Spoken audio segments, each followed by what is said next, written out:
अंतिम यात्रा की अद्भुत कहानी। एक गांव में एक बुजुर्ग आदमी की मौत हो गई।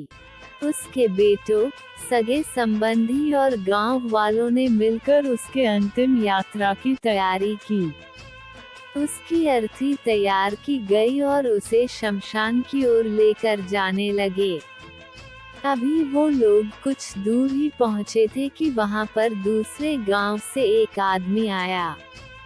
उसने उस अर्थी को लेकर जा रहे 4 आदमियों में से एक का पैर पकड़ लिया और सबसे कहने लगा कि ये आदमी जो मर चुका है, उसने मुझसे 20 लाख रुपए उधार लिए थे और जब तक मुझे पैसे वापस नहीं मिल जाते, मैं अर्थी को आगे नहीं जाने दूंगा। मृत व्यक्ति की बेटों ने उस आदमी से कहा कि पिताजी ने कभी इस कर्जे के बारे में हमसे जिक्र नहीं किया, इसलिए हम तो यह कर्जा नहीं देने वाले।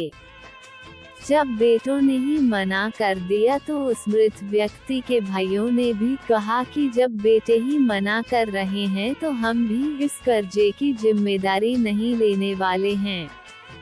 शमशान यात्रा में शामिल कोई भी आदमी पैसे देने के लिए राजी नहीं हुआ।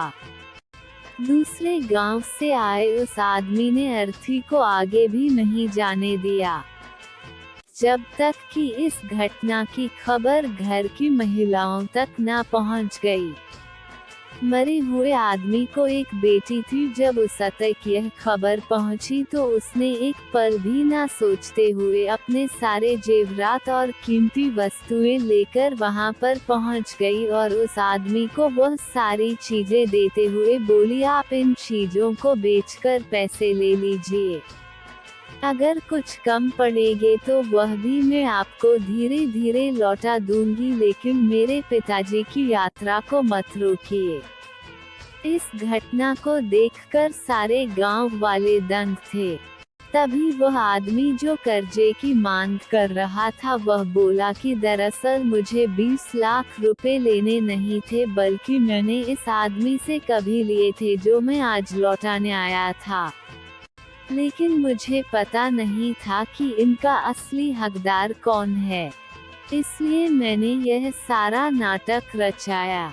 मैं जान चुका हूँ कि मरे हुए आदमी का सच्चा हितैषी ना उसके बेटे हैं ना उसका भाई बल्कि उसकी बेटी है, इसलिए यह सारे पैसे मैं उसके हवाले करता हूँ और अपने कर्जे से मुक्त होता हूँ।